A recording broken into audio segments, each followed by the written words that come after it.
This story begins just 9 days after the Russian invasion of Ukraine, as an American delegation makes a discreet landing at the airport in Caracas, the capital of Venezuela.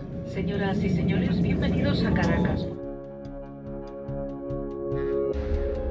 They have a face-to-face meeting with the president, Nicolas Maduro. J'ai des contacts directs avec l'ambassadeur James Story.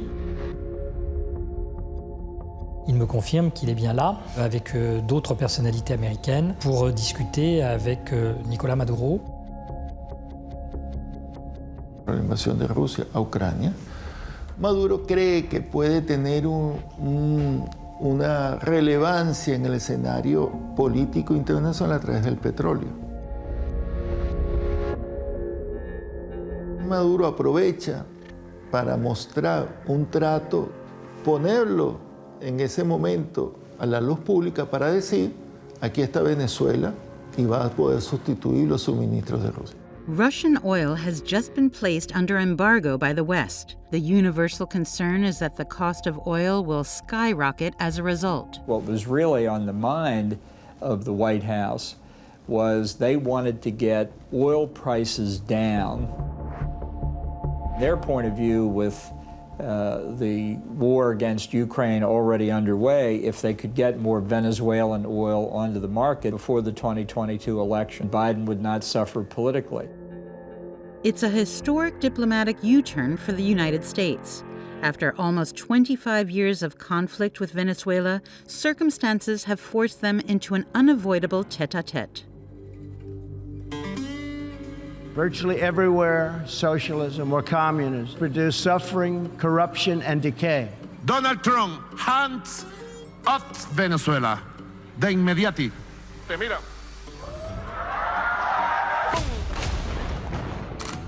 America had put a price on his head, hell-bent on ousting this hero of the socialist revolution. But Maduro's grip on tyranny will be smashed and broken. His opponents consider him the gravedigger of Venezuelan democracy. Militarizan el Parlamento Nacional, no nos permiten ingresar. Me tocó trepar una reja. Neither assassination attempts nor severe economic sanctions have been enough to drive him out of power. Y lo han subestimado mucho. Tú no puedes subestimar al enemigo. Si es un hombre astuto, y fíjate que se ha mantenido en el poder. Sanctioned by the international community, all he has to rely on are his allies in Russia, China, and Iran, and his immense oil reserves. But every time his goose appears to be cooked, he rises like a phoenix from the ashes.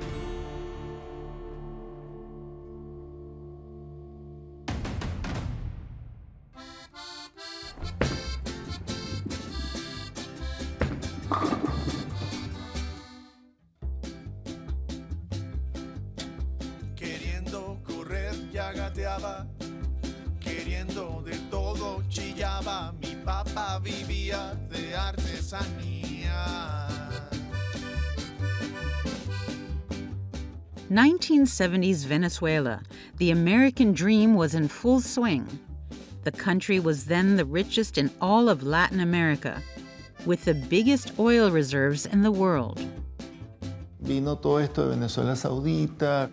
Venezuela fue el mayor exportador de petróleo del mundo. Todos vivimos el petróleo como sucede con todos los países petroleros. El petróleo es el oxígeno que tiene el país en este momento.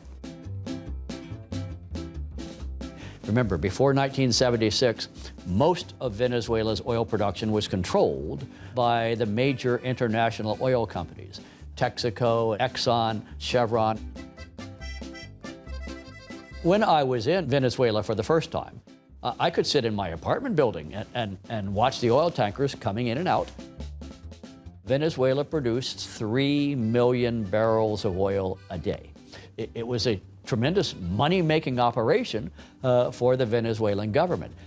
For the United States, the country was invaluable as an ally and a resource, and all the while Venezuela drilled more and more of its land. The country was immensely rich, but profoundly unequal. Le Venezuela, c'est le premier pays en termes de réserves pétrolières. mais qui a eu beaucoup de mal à répartir cette richesse dans sa population et à savoir gérer cette manne pétrolière, ce qui a été probablement l'une des causes de son instabilité politique et des fractures sociales du pays.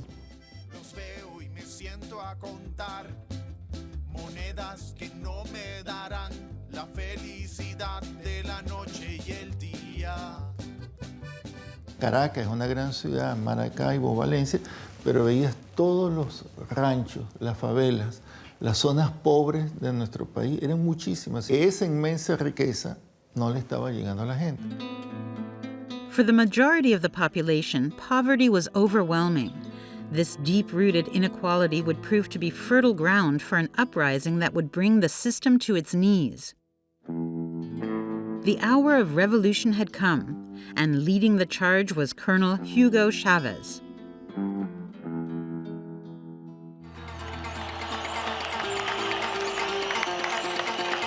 ¿Y saben otra cosa? ¡Bastantes cojones hay aquí!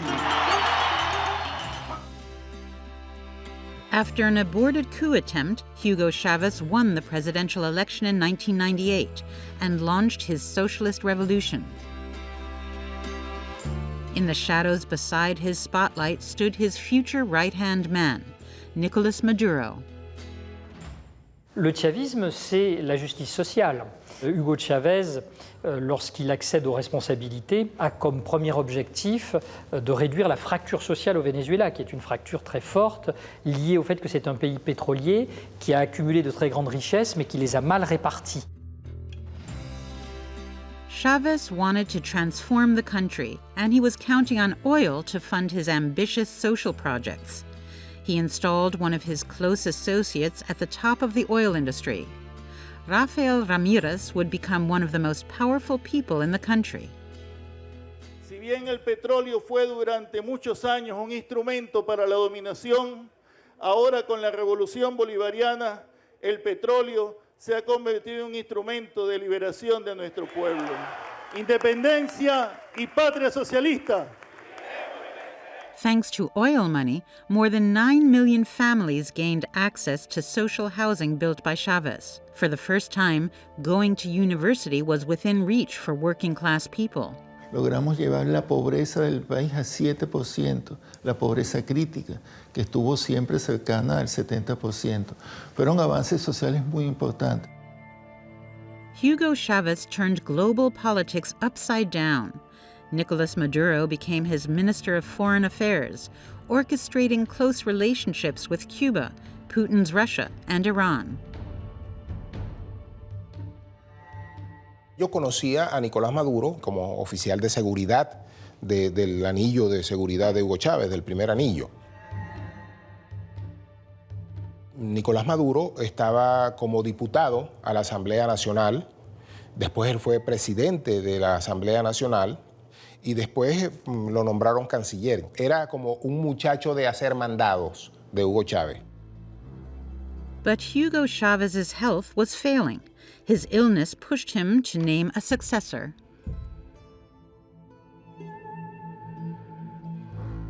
Buenas noches, Venezuela. Buenas noches a todo el pueblo venezolano. Around the table, he assembled his closest disciples. Next to Chavez and Maduro was Oil Minister Rafael Ramírez. Ustedes elijan a Nicolás Maduro como presidente de la República Bolivariana de Venezuela. Yo se los pido desde mi corazón. Viviremos y venceremos. ¡Viva Venezuela! ¡Viva!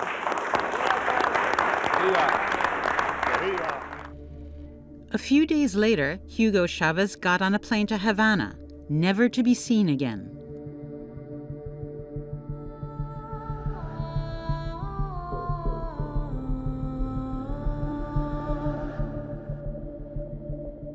Three months on, his state funeral became an election campaign platform. Le juro venir aquí como presidente constitucional de la República Bolivariana de Venezuela. Nicolas Maduro beat out the center-right opposition candidate to win the election by a hair's breadth, with 50.6% of the votes. He became president of the republic, defying his detractors' predictions. Mr. Maduro, a man who was selected to be vice president because he did not have the intelligence, the ability, the talent, the skill to be a threat to the sitting president, finds himself now as the president of Venezuela. There's no denying that, in the beginning, no one would have bet on Nicolas Maduro.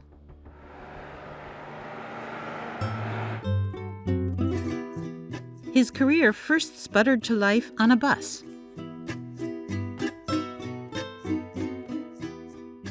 Nicolás Maduro ingresó a trabajar en la compañía de transporte Metro de Caracas. El mito de que Nicolás Maduro es un obrero, un chofer, es una construcción que se ha hecho para colocar a ese presidente como un presidente obrero. De allí viene Nicolás Maduro. Nunca me imaginé yo que nosotros fuéramos a tener un presidente que fue chofer. Un señor que trabajaba en su carrito, en su camioneta, en lo que sea, y mira lo que es el presidente de la República de Venezuela. Maduro grew up in a working-class neighborhood of Caracas. University was never on the cards for him. But party membership proved to be his salvation. Hay un momento, digamos, del que no se habla, que fue de su formación ideológica, del proceso de ideologización que él vivió en Cuba. Nicolás Maduro ha sido tal vez el alumno más aventajado del régimen comunista cubano. He was inspired by Cuba from a young age, ultimately putting the methods he so admired from Castro's regime into practice in his own.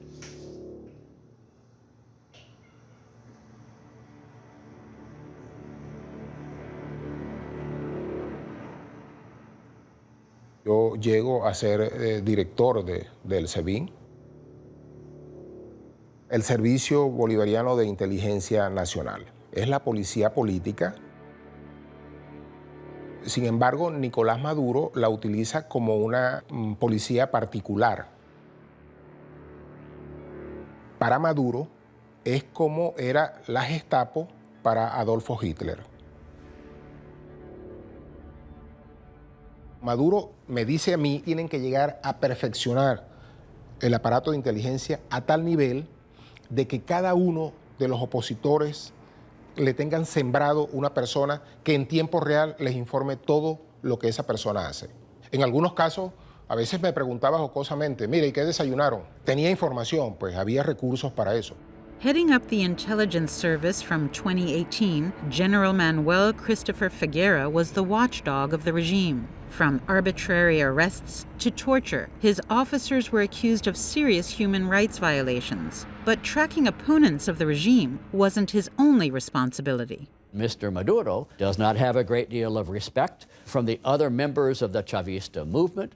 Particularly the military officers do not think highly of him, but also the long-term Chavistas, they saw him as a lightweight.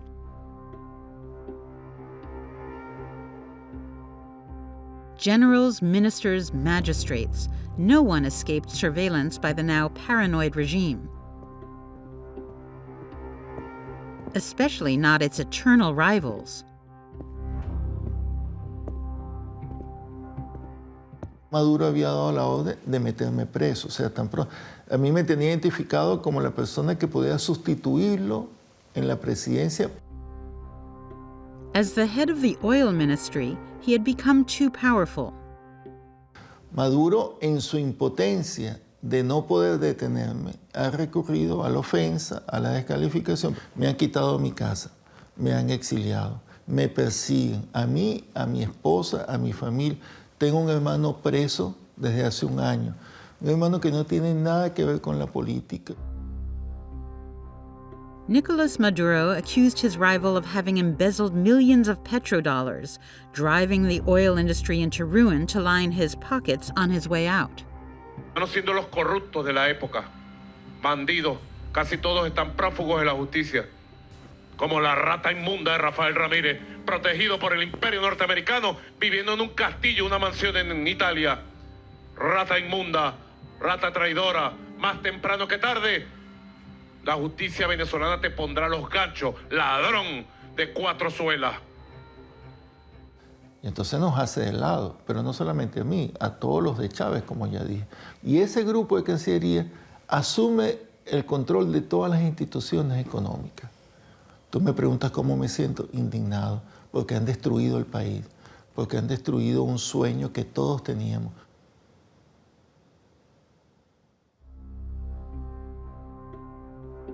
Venezuela's great hope lay here, below the surface of Lake Maracaibo, the biggest oil reserves in the world.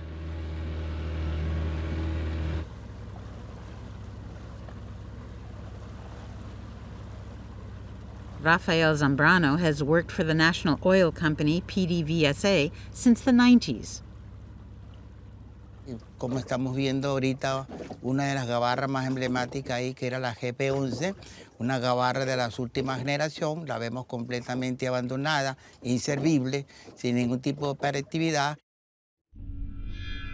All that remains of the Golden Age is these imposing structures.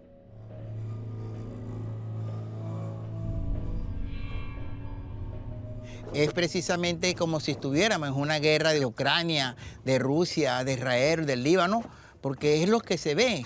O sea, eso demuestra pues el grado de inteligencia y de responsabilidad de lo que últimamente han manejado la industria petrolera.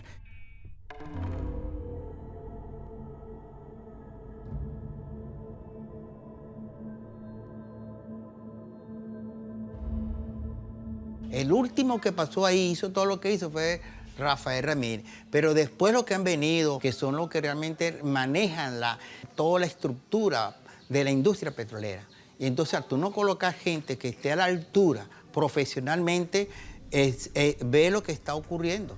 Pusieron a sus incondicionales al frente de la industria y ya, la industria se vino abajo.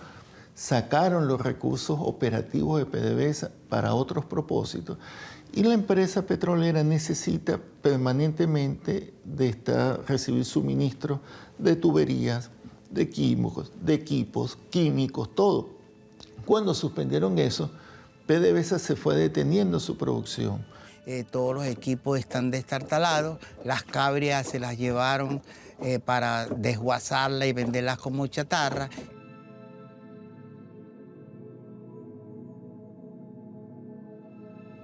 In Maracaibo, 7,000 of the lake's 12,000 oil platforms lie abandoned. Its output has plummeted from 3 million barrels a day to just a few 100,000. Nos acostumbramos a vivir solo de la renta del petróleo, del ingreso petrolero. Eso no permitía desarrollar ni la agricultura, ni la industria, ni la manufactura. Pues claro, cuando PDVSA separa el país.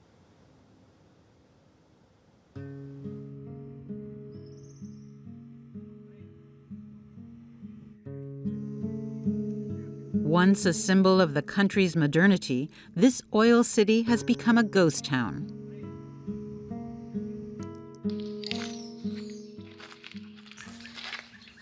Lo que era esto, a lo que hoy en día está, esto demuestra lo que es la desidia en sostener las cosas. Y esto yo me imagino lo que luchaban los trabajadores por esto. Qué tristeza. No esperábamos que la industria llegara en este tipo de actividad social, tanta desidia, tanta destrucción, el abandono total de la industria.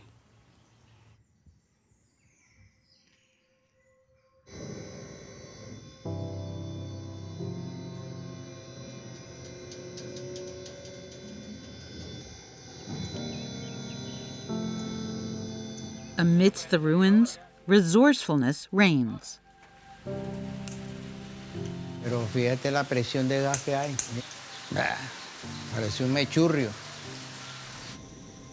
Café hecho con gas directo del pozo. Gas and oil of the people, by the people, and for the people is the dream they were sold by the revolution. Very good. Muy bueno.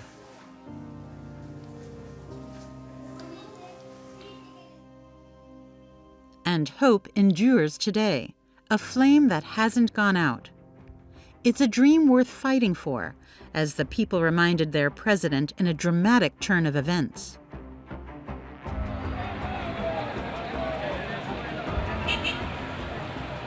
Una sociedad no deja que la maten, que la maltraten de esta manera que está haciendo Maduro.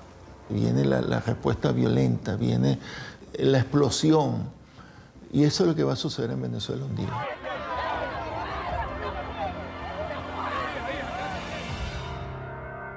On the 6th of December 2015, Venezuelans went to the polls to elect their MPs. For Nicolas Maduro, the vote didn't turn out as expected.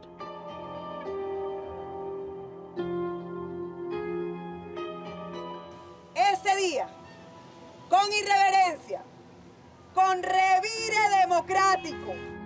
The president lost his majority in parliament. It was the first time it had happened since the revolution. Asamblea Nacional, prepárate, prepara las maletas, que te va a llegar tu hora. By refusing to share his power, Maduro unleashed the fury of the public. La crise politique va s'aggraver, les manifestations de masse vont se multiplier et le pays va sombrer dans une forme de chaos. Los estudiantes salieron a la calle y se produjo una ola de represión.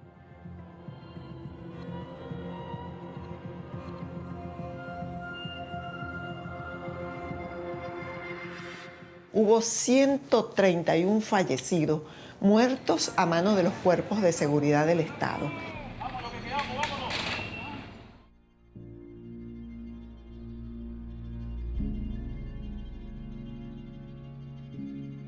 El único caso que hay en Venezuela que enfrentó a Nicolás Maduro estando en el poder y en Venezuela fui yo.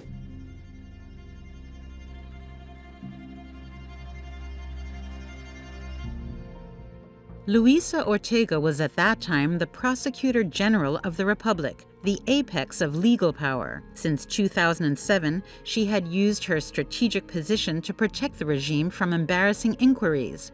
But this time, for her, the repression went too far. Nosotros pedimos orden de captura, por ejemplo, contra un guardia nacional que con una tanqueta le pasó por encima a unos manifestantes. Y la respuesta del Poder Judicial fue que el Ministerio Público le estaba violando los derechos humanos al conductor de la tanqueta. ¿Tú has visto esa cosa más absurda?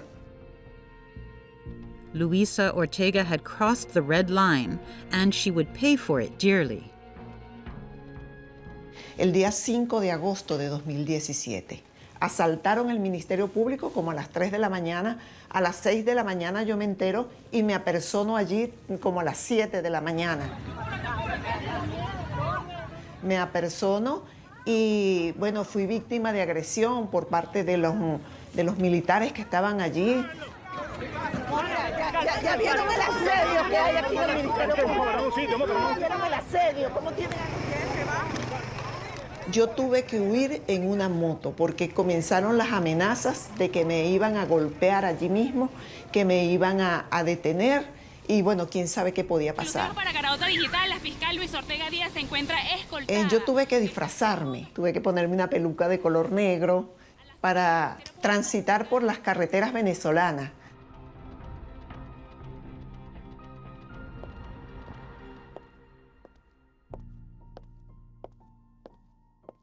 Luisa Ortega was forced to leave her country and disappear.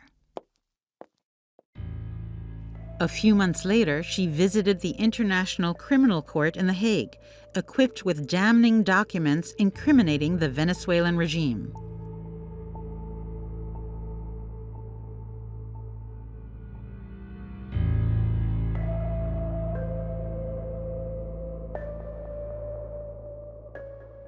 Más de 8.000 venezolanos fueron ejecutados por las fuerzas policiales y militares, que se trataba de una limpieza social.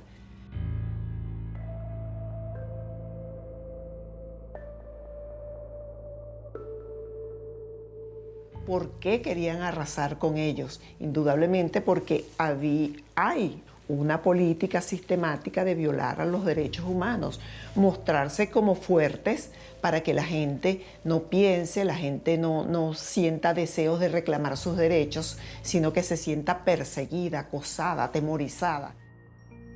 The evidence against Maduro was stacking up. He became increasingly isolated.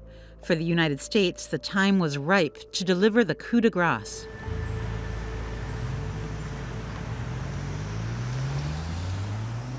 Du point de vue américain, le Venezuela est un pays qui ne respecte plus les règles démocratiques et les États-Unis considèrent que pour contraindre le Venezuela à se démocratiser ou à aller vers une négociation politique, il faut le sanctionner économiquement. In Washington, one man in particular was determined to stop Nicolas Maduro. John Bolton was then Donald Trump's national security advisor. The severity of his sanctions plan was unprecedented. Well, in one of the Star Wars episodes, somebody comes up and reports something to Darth Vader that he doesn't like, and using his mental powers, Darth Vader constricts this fellow's throat until he collapses on the floor dead. And that actually was a pretty good image of what we wanted to do to the Maduro regime. With the embargo on oil and gas and the freezing of the state's assets abroad, Venezuela found itself strangled. It was a masterclass by America in wreaking mass destruction without a single weapon. As a result of the sanctions, the economy collapsed in earnest. Inflation reached stratospheric levels. Soon, the price of a kilo of rice hit 2.5 million bolivares. Shortages gave rise to looting. 1 in 5 Venezuelans, totaling 7 million people, were forced into exile. That is a good policy. It should be based upon the assumption that Nicolas Maduro will never voluntarily relinquish power in Venezuela. The problem was the mistaken belief that sanctions alone would force Maduro to change. And that was not what happened. Nicolas Maduro certainly didn't change. In fact, he capitalized on the American sanctions, making use of them to increase his control over the population. Pasta, arroz,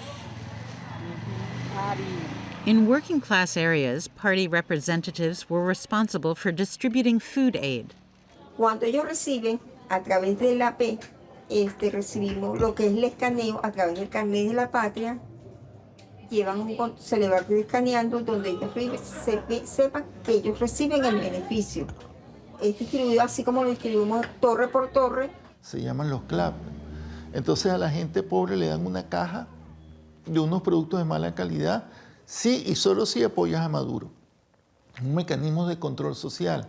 Es una cosa horrible porque estás traficando con la miseria del pueblo. Venezuela has become a two-speed state, returning to what it was before the Bolivarian Revolution, a country in the hands of a privileged few. Except this time, the top dogs are Maduro's cronies. Venezuela es como un oxímoron, la capital del cielo y del infierno al mismo tiempo. Esa burbuja donde puedes ver carros de lujo, restaurantes de lujos, y al mismo tiempo ves una mayoría en los barrios pobres, que es la realidad. In Caracas, the regime has even authorized the unthinkable, the return of casinos, banned after the revolution. Those in power have embezzled huge sums from public funds, amassing fortunes that beggar belief. Son las dos caras de una misma moneda. The whole world watched as Venezuela sank into poverty. and the crisis evolved into a worldwide ideological battle. We are witnessing a human tragedy. Combien est préoccupante la crise actuelle du Venezuela. Une dictature tente de se survivre au prix d'une détresse humanitaire sans précédent, de radicalisation idéologique inquiétante. Virtually everywhere socialism or communism has been tried, it has produced suffering, corruption, and decay. As though the clock had been turned back to the Cold War era, two alliances went head-to-head. Lo que me diga Macron me resbala. Macron es un pelele de la política de Trump contra Venezuela. Macron es un sicario de los intereses de la oligarquía financiera. On retrouve un peu au Venezuela et dans la crise vénézuélienne l'état du monde et les rapports de force au niveau international. C'est-à-dire que le Venezuela est soutenu par la Russie, par la Chine, par l'Iran, par la Corée du Nord, par un certain nombre de pays. Et nous, l'Union européenne, par exemple, les pays membres de l'Union européenne, nous critiquons la dérive autoritaire.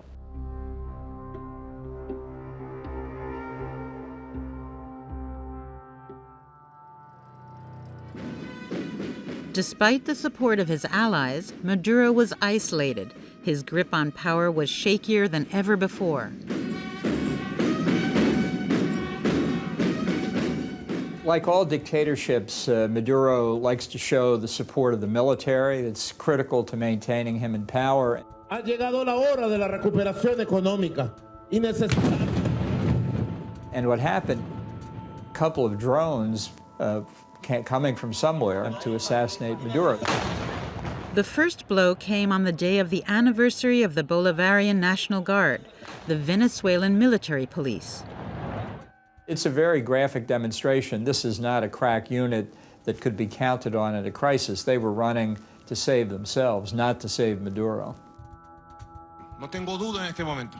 Y que el mismo personaje que autorizó el uso del dron y el asesinato del presidente Nicolás Maduro, el señor John Bolton, como jefe del complot. Well, if we had been that good, maybe the drone attack would have succeeded. The U.S. had nothing to do with it. This was a tangible indication that the opposition, certainly politically, but perhaps within the military as well, was preparing to take action. Maduro's position was weakened and more contested than ever. The next blow would be swift.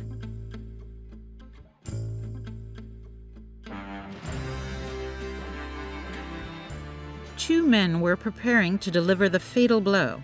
Both of them now live as exiles in Miami. One of them now does casual construction work. The other has become a professor at an American university.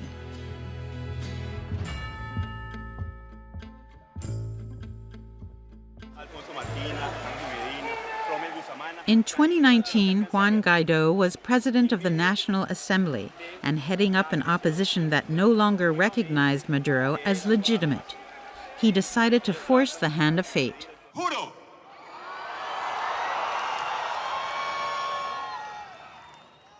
asumir formalmente las competencias del Ejecutivo Nacional como el presidente encargado de Venezuela. Mira, una vez yo me juramento, inmediatamente el presidente Trump en ese momento hace el reconocimiento de relaciones muy importantes, el respaldo de los Estados Unidos a la defensa de la democracia.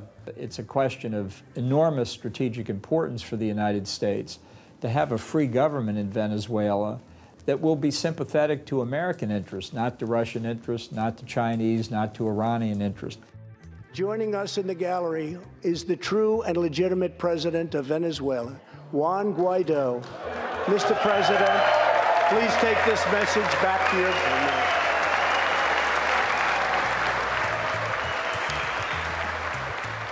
More than 60 countries would follow America's lead in recognizing Juan Guaidó. The White House had found their man to topple Maduro. Maduro's grip on tyranny will be smashed and broken.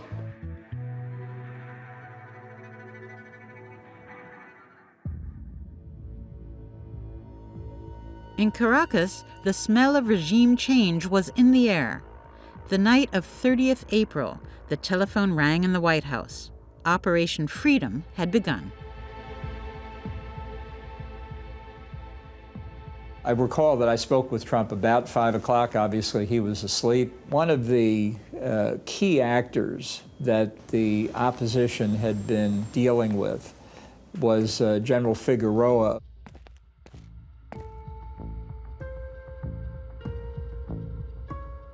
Es la muestra del descontento militar que existe y existía en ese momento en Venezuela.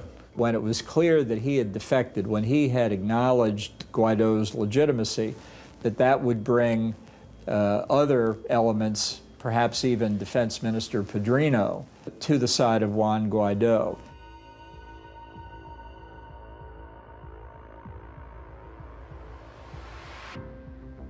Yo me llevé a presidente del Tribunal Supremo de Justicia en Venezuela, Michael Moreno, lo monté en mi carro y me fui manejando para allá, para casa de Padrino. Y Michael Moreno estaba muy nervioso porque a lo mejor ellos sabía cada quien por separado que estaban involucrados, pero no se habían visto. La comparación con un militar puede costarle la vida a un militar. Cárcel, tortura. Y yo los llevé, mire, véanse a la cara y díganse lo que tienen que decir, porque esto no tiene marcha atrás. Ya llegamos a un punto de no retorno. Hoy, como presidente encargado de Venezuela, legítimo comandante en jefe de las Fuerzas Armadas, convoco a todos los soldados a acompañar este proceso del cese definitivo de la usurpación. General en jefe, ministro de la Defensa, iban a estar libres todos los presos políticos. Por supuesto, yo iba a estar con ellos porque esa era mi responsabilidad. El jefe de contrainteligencia tenía la responsabilidad de montar a Maduro en un avión y sacarlo del país. Confusion reigned in Caracas. The coup was underway. The general feeling was that Nicolas Maduro would only be in power for a few more hours. I think both Maduro and his wife wanted to leave, but they were prevented by the Russians and the Cubans, who said, "You're not going anywhere." If elements of the regime learned that Maduro had fled the country, they would do the same, and you would see the regime collapse very quickly. But hours passed, and the opposition's plan wasn't unfolding as agreed. Only a handful of soldiers responded to Juan Guaido's call. The rest remained in the barracks. Mira, no quisiera dar precisiones de nombres o no, por lo mismo, pero hubo muchos que habían comprometido a llegar a una hora, a un sitio, a un compromiso y no lo hicieron. Entonces, mira, razones para no actuar en contra de una dictadura hay muchas. Miedo, sobrevivencia, cálculos personales o sencillamente pánico. Buenas noches, Venezuela. Ojo pelado, máxima alerta. Todo el mundo, pues, máxima alerta. Frente al engaño, la mentira, el golpismo. Un video, no sé si lo tenemos ya. That same evening, Maduro drove the final nail in the coup's coffin live on television. The Minister of Defense, General Padrino, was by his side. Hay quienes quieren desde el exterior una confrontación armada entre venezolanos para justificar una intervención del país, para justificar el peor escenario, para que el imperio meta sus garras dentro de Venezuela. Lo cual también lo hace un poco desigual la lucha que tenemos. Es como jugar un juego de fútbol en una cancha inclinada, cooptan al árbitro, luego lo amenazan. Si un jugador del equipo destaca, lo asesinan, lo torturan o lo mandan al exilio. Buenas noches. Hasta la victoria siempre. Patria querida, venceremos.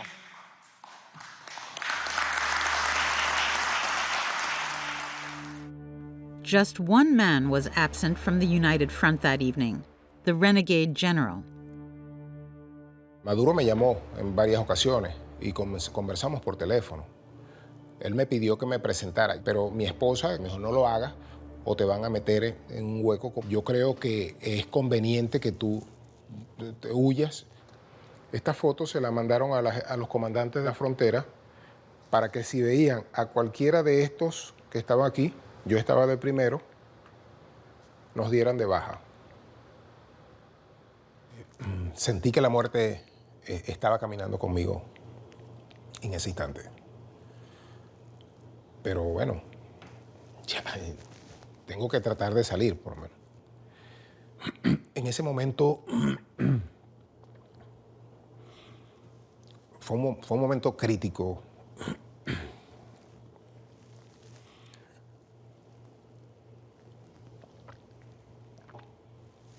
Y él tenía información de todo lo que estaba pasando, porque alertaron a todas las unidades militares. Le dijo al conductor, mire, pendiente, que más adelante me informaron que está la guerrilla más adelante, cuidado. Y unos minutos después del trayecto, el conductor me dijo, general, bienvenido a Colombia.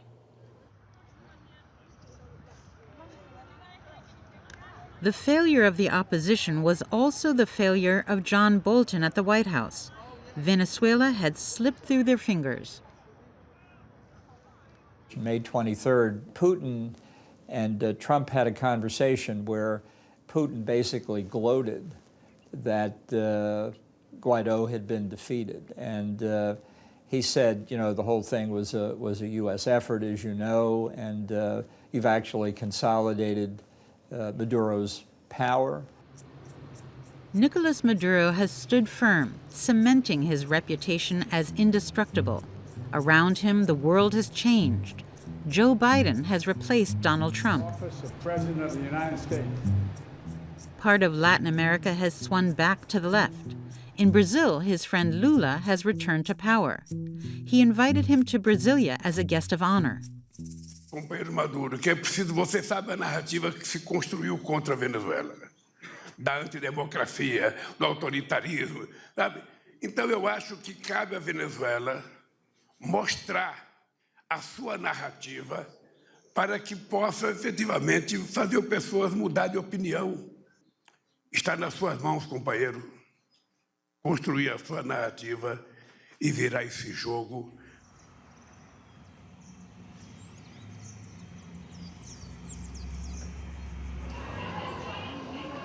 Francesca, y la abuelita que para enseñarle, mostrarle lo que es el capítulo de Super Bigote.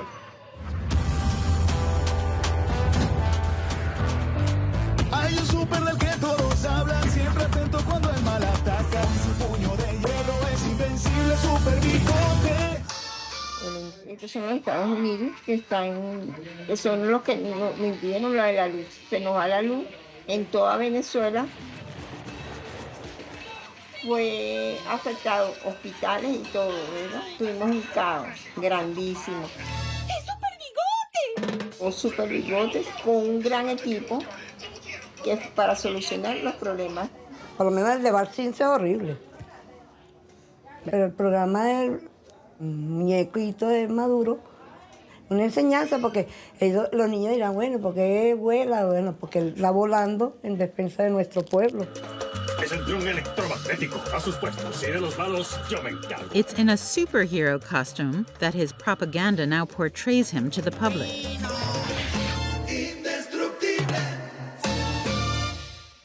At this point, his cult of personality knows no bounds. El último desfile del 5 de julio puso un muñeco de esos de 10 metros de grande desfilando con las fuerzas militares.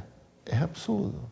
Eso no había sucedido nunca, ni en las peores dictaduras bananeras. ¿Oíste? Yo quiero un muñeco de eso. ¿Tú quieres un muñeco de eso? Bueno, te lo vamos a conseguir, ¿oíste? Gladys Becerra always knows where to find what's needed.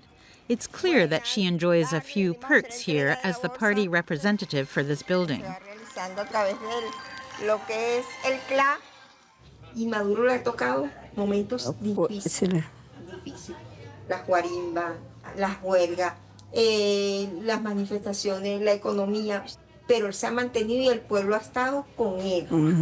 O sea, en las luchas con él han sido porque él fue la persona idónea que puso nuestro presidente.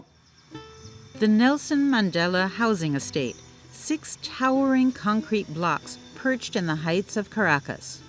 600 families from the slums were moved into this social housing by the government. Homes provided in exchange for loyalty to the regime. Every night, the residents have to watch the president on his television channel.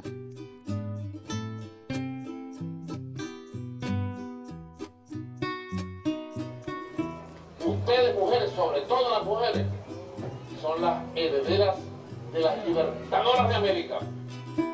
Aguantado aquí, mira de pie, firme. Claro que tú no puedes tener un teléfono en la mano. Sí, no, ese es fastidiosa con el teléfono. Sí, porque... Porque ella esas informaciones no los pasa.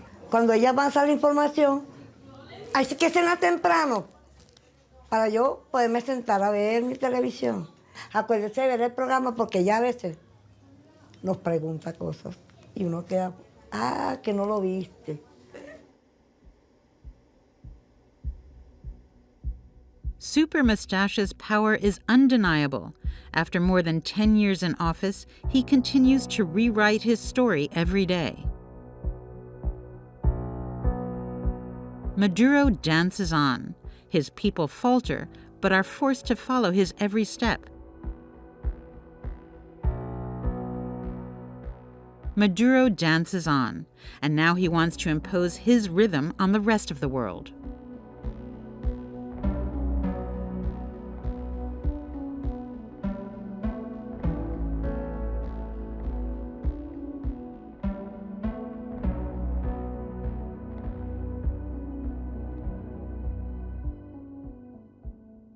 In November 2022, all world leaders gathered in Egypt for COP27, marking the end of Maduro's time in the desert. Super Bigote también aterrizó en Egipto. The pariah and enemy of the international community has allies again, including some you might not expect. Comment ça va? Très bien. Vous allez bien? Oui, très bien. Alors, comment ça va chez vous? Comment les va? Comment está la cosa por allá? Très bien, excellent. Chaque jour de mieux. Alors, quand est-ce que vous avez le droit de visite? The erstwhile dictator is back to being called president, with years of diplomatic tension swept away by a handshake. But we should not forget that the road to reconciliation began 8 months earlier and thousands of kilometers away. The war in Ukraine destabilized the global balance of power. A few days after the Russian invasion, a delegation from the White House landed in Caracas. The Americans wanted to speak to Nicolas Maduro. The boycott of Russia had made the biggest oil reserves in the world absolutely vital. An understanding seemed within reach, and it all started with a rumor. Sa fuite dans la presse américaine, sa fuite dans la presse vénézuélienne. The former enemies came to an agreement: oil in exchange for fair elections. In return for the lifting of economic sanctions, Maduro vowed to allow the opposition to participate in the 2024 presidential elections. La France a joué un rôle politique dans tout ça. On essaie. Président, après ces séquences-là, je vous rappellerai, moi. Yo lo voy a llamar. Seguro. Okay. Está bien. Está bien. Excelente. Suerte. Merci beaucoup. Bonne chance. Merci beaucoup. Suerte. Gracias. Maduro was triumphant. Following the Americans' lead, European leaders also tried to win him over. He appeared willing to cooperate and signed an agreement with the opposition. But appearances were misleading.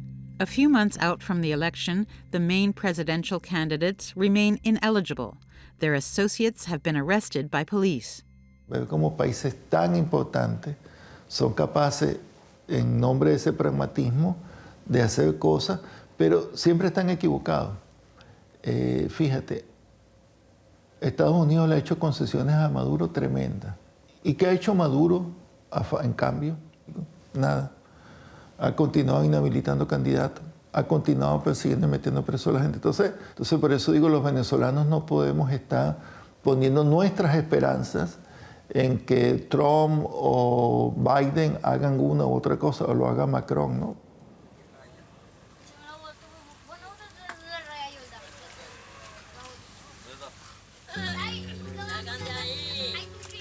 In Maracaibo, it's the golden hour. A miraculous catch seems almost possible. But the reality of the lake and its petrel is more like a curse. The procession of giant American oil tankers in the distance adds insult to injury. Each day, more of them leave loaded with black gold, already amounting to 135,000 barrels a day.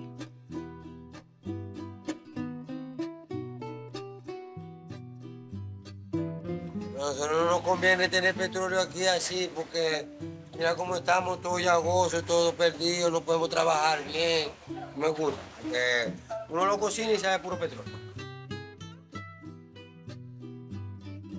Y hay mucho camarón, pero mucho petróleo.